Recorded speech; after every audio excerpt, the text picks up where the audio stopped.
एक गुलाबी शाम थी।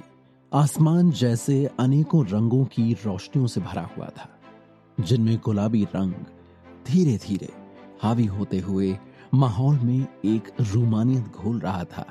हल्की पीली रोशनी में नहाती हुई एक खूबसूरत सड़क के कटाव पर मौजूद रोज रेस्टोरेंट के जगमगाते हुए बगीचे से ठंडी हवा आहिस्ता आहिस्ता गुजर रही थी। कार्तिक और माया ने इसी रोज रेस्टोरेंट में अपनी कहानी की शुरुआत की थी और वे एक बार उसी जगह बैठे हुए थे। वो बगीचा जिसकी गुलाबी रात की रोशनी का कार्तिक को बेसब्री से इंतजार था। उन पलों की शरारत में ताक झांक करने की कोशिश करते हुए आसमान में जगमगाते सैकड़ों तारों की आंखों को बादल बार बार ठगने की कोशिश कर रहे थे। वे तारे अपने चेहरे पर बिखरी जुल्फों की तरह बार बार उन बादलों को अपनी आंखों के सामने से हटाकर उस बगीचे में झांकने की कोशिश में थे, जहां माया बेपरवाही दिखाते हुए हर उस बात से अनजान बनने की कोशिश में लगी हुई थी जो फिलहाल उसके मन में ठंडी रात के अलाव की तरह सुलग रही थी। कार्तिक के बुलावे पर माया अपने सारे काम एक तरफ रखकर उसकी तरफ दौड़ी चली गई थी। एक मुद्दत से उनके बीच आने वाले कितने ही प्यार और तकरार के लम्हे थे जो उन दोनों की कहानी के पूरा होने और अधूरे रह जाने के डर के बीच झूलते रहे। दोनों की अपनी अपनी मजबूरियां थीं। बस एक इंतजार था कि कार्तिक अपनी जिंदगी के मसलों को एक पटरी पर लगा पाए और माया को सारी दूरियां मजबूरियां लांघकर अपनी बाहों में समेटने को आवाज दे दे। और जब उसने कार्तिक की पुकार सुनी तो माया जैसे बहती बयार में किसी कपास के फूल सी उड़ती हुई उसके सामने आ गई थी। अपने गाल को अपनी हथेली पर टिकाए हुए कार्तिक मंत्र मुग्ध सा उसे देखे जा रहा था। वक्त भी जैसे कार्तिक की नजरों की तरह माया के चेहरे की खूबसूरती पर फिदा हुआ वहीं रुक गया था।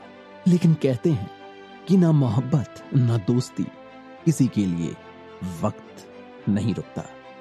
घड़ी की दो सुइयां एक दूसरे के करीब आते हुए धीरे धीरे उस पल तक पहुंचने वाली थी जब वे 12 के अंक के सामने मिलकर एक हो जाने वाली थी, एक दूसरे में खो जाने वाली थी। वो घड़ी आने में कुछ ही देर थी। रोज रेस्टोरेंट की बत्तियां बुझ गईं।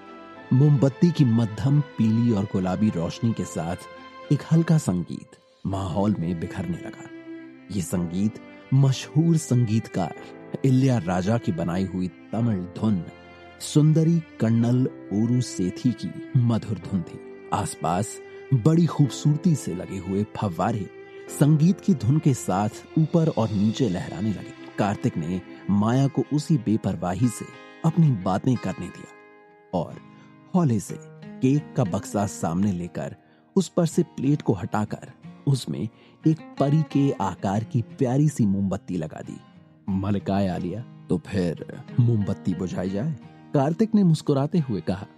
माया अवाक रह गई थी। उसके मन में प्रेम की पुलक और आंखों में हल्के से खुशी के आंसू थे। उसे याद था जब वे पहली बार ठीक इसी जगह मिले थे। वो रात भी कुछ अजीब थी और ये रात भी कुछ अजीब है। तब वे दुनिया की हजारों उलझनों में इस तरह उलझे नहीं थे। माया कॉलेज की एक अल्हड़ लड़की हुआ करती थी। कार्तिक एक नौजवान जोशीला खूबसूरत डॉक्टर था जो इंसान को उसके शरीर के हर दर्द से छुटकारा दिलाना चाहता था। वे मिलते थे तो उनकी आंखों में सतरंगी सपने हुआ करते थे। 20 की उम्र का उत्साह, दुनिया को बदलने का जुनून, नियमों और दुनिया की सच्चाइयों के लिए एक ढीठ बेपरवाही और सपनीले ख्यालों के प्रति एक अलग तरह का खास आकर्षण हुआ करता था। जब माया ने आगे बढ़कर कार्तिक का हाथ थामा तो उसने कभी नहीं सोचा था कि उस बंधन को तोड़ने के लिए कितने ही जाल दुनिया वाले बिछाएंगे। वे कार्तिक को क्या क्या साबित करने की कोशिश करेंगे, वे माया को कितने लालच देंगे, वे दो प्रेमियों को जुदा करने के लिए किस हद तक जाएंगे। उसे नहीं पता था कि दोनों का एक दूसरे का हाथ थामना उनकी सपनीली दुनिया की रूमानी बातों से कितना अलग होगा।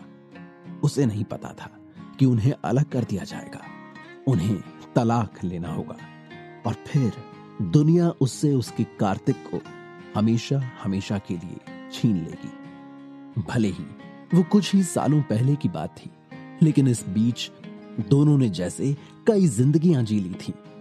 वक्त के खेल ने उन्हें जिंदगी के ऐसे मोड़ों से गुजरने को मजबूर किया था कि माया पहले वाली अल्हड़ माया नहीं रही थी और कार्तिक वो बेपरवाह नौजवान डॉक्टर नहीं था।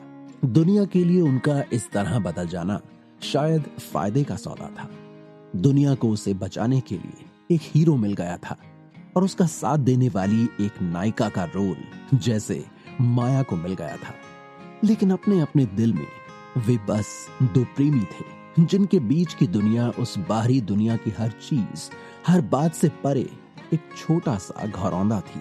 एक ऐसा छोटा सा घरौंदा जिसमें ब्रह्मांड के सारे लोगों से ज्यादा जगह थी, जहां दो लोगों ने सपनों से एक ऐसी दुनिया बुन रखी थी जो संसार की तमाम चीजों से ज्यादा खूबसूरत और पवित्र थी। कार्तिक के चेहरे पर अब भी विनाश से हुए युद्ध की चोटें थीं। माया की आंखों में अब भी उन डरावने सपनों की थकान थी, लेकिन दोनों के चेहरे एक दूसरे के प्यार की लौ से चमक रहे थे, जिसके आगे उनकी सारी थकान और दर्द गायब हो गए थे। माया ने हल्के से सिर हिलाकर हाँ किया और आंखें बंद कर ली। मोमबत्ती बुझाने से पहले उसने अपने हाथ बांध लिए और चुपचाप मन ही मन कुदरत से एक चीज मांगने के लिए प्रार्थना की। एक गिफ्ट है आपके लिए, मलिकाए आलिया। कार्तिक ने बड़ी अदा से मुस्कुराते हुए माया से कहा। कार्तिक आगे बढ़कर पियानो के पास गया और उसने सीट खींचकर अपनी उंगलियों को हिलाकर खुद को तैयार किया। माया चुपचाप वहीं खड़ी रही। वो खुशी और यादों के भंवर में फंसी हुई थी। कार्तिक के भी मन की हालत यही थी, पर वो उसे बिना सामने आने दिए पहली धुन बजाने को तैयार था। ये धुन थी जिसे कार्तिक बड़ी खूबसूरती से माया की बेपरवाह अदा को निहारते हुए बजा रहा था। कार्तिक और माया के मन उस संगीत की लहरों में साथ साथ बहने लगे। खूबसूरत पियानो की आवाज पूरे रेस्टोरेंट में गूंजती रही और ये खूबसूरत मौका कुछ देर उस धुन के साथ थमा रहा। कार्तिक के पीछे का पर्दा अचानक डिजिटल फ्लैश से चमक उठा। माया की नजर वहां पड़ी। स्क्रीन पर उसके और कार्तिक के फोटोग्राफ से बना हुआ एक वीडियो था जिसे कार्तिक ने खास इस मौके के लिए बनाया था। इस रूमानी अदा के साथ कार्तिक का उनके साथ को प्रस्तुत करने की कोशिश ने माया का दिल जीत लिया। माया से अब अपनी भावनाएं संभाली नहीं जा रही थी। उसने दोनों हाथों से अपना मुंह ढक लिया और धीरे से सिसकने लगी। अतीत की तमाम खूबसूरत यादें माया के सामने पेश हो गई थीं। उसने तस्वीर में दोनों लोगों को गहराई से देखा। वे उन दोनों के पिछले दिनों के बिंब थे जिन्हें कार्तिक ने फिर से जीने के लिए माया को एक उम्मीद दी थी। वो खुशी से मुस्कुराई और फिर खुलकर हंसी। उसने सोचा नहीं था कि उसे ऐसी खुशी दोबारा मिलेगी, लेकिन ये मौका था उस जिंदगी को फिर से जीने का। वो एक बार फिर से अपनी खुशी को पा सकती थी और जिसके साथ उसकी खुशी थी, अब वो लड़का ठीक उसके सामने था। गीत समाप्त होने के बाद भी माया उसी राग में डूबी हुई थी। वो खुद को उस मदहोशी से बाहर नहीं निकालना चाहती थी। कार्तिक धीरे से खड़ा हुआ और उसके हाथ में गुलाब का गुलदस्ता दिखाई दिया। वो माया के आगे चल पड़ा। माया का दिल धड़क उठा जब उसने कार्तिक को अपने हाथों में गुलाब के फूल लिए हुए देखा। तब हम केवल छिपकर शादी कर सकते थे। मैंने तुम्हारे लिए कभी एक अच्छी पार्टी भी नहीं दी। उस वक्त हमारे सामने मजबूरियां थीं। कार्तिक ने माया की ओर खामोश और अफसोस भरी नजर से देखा। बहुत से लोगों ने कहा था कि वो एक कौवा था जो हंस का साथ चाहता था। देखने वालों को लगता था कि ऐसा ही है। कार्तिक को देखते ही माया की खूबसूरत आंखों में आंसू भर आए। वो सिसकती रही। वे खुशी के आंसू थे। कार्तिक थोड़ा मुस्कुराया। वो एक घुटने पर झुका और उसने जेब से एक अंगूठी निकाली।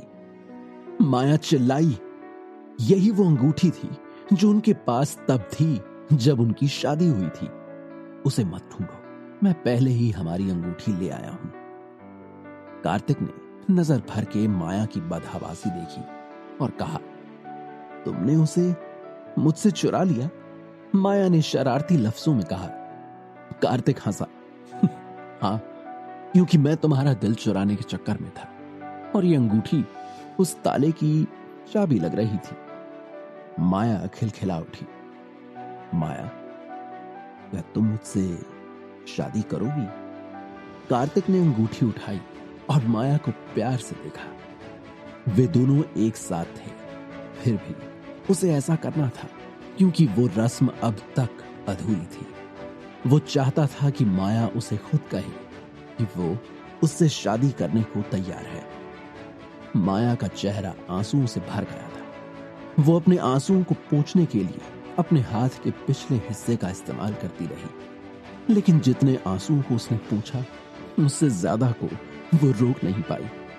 कार्तिक बस चुपचाप घुटने टेक कर उत्तर की प्रतीक्षा कर रहा था। हाँ, मैं तैयार हूं। माया ने शर्माते हुए सिर हिलाया और अपना हाथ कार्तिक के सामने बढ़ाया। कार्तिक मुस्कुराया और अंगूठी को माया की अनामिका उंगली में पहना दिया और फिर उसने उसे अपनी बाहों में कसकर पकड़कर उसके चेहरे पर अपना चेहरा झुकाया। माया ने शर्म और खुशी से अपनी आंखें बंद कर ली। माया, कार्तिक ने धीरे से पुकारा। कार्तिक।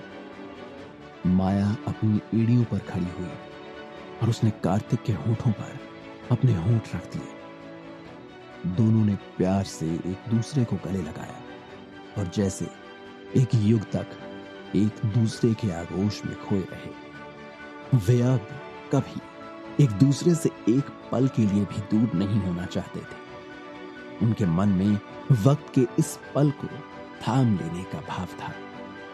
तभी माया की बंद आंखों के सामने अचानक कुछ चमका। उसने बंद आंखों से अपने सामने अपनी उसी बिंब को देखा जिसे उसने अपने सपने में आईने में देखा था। उसकी आंखें लाल थीं, जैसे उनमें खून उतर आया हो। उसके चेहरे पर एक खूनी मुस्कान थी। उसने एक सफेद लबादा पहन रखा था। एक पल के लिए चमक कर वो बिंब गायब हो गया, लेकिन माया ने घबराकर खुद को कार्तिक के आगोश से झटक लिया था। क्या हुआ माया?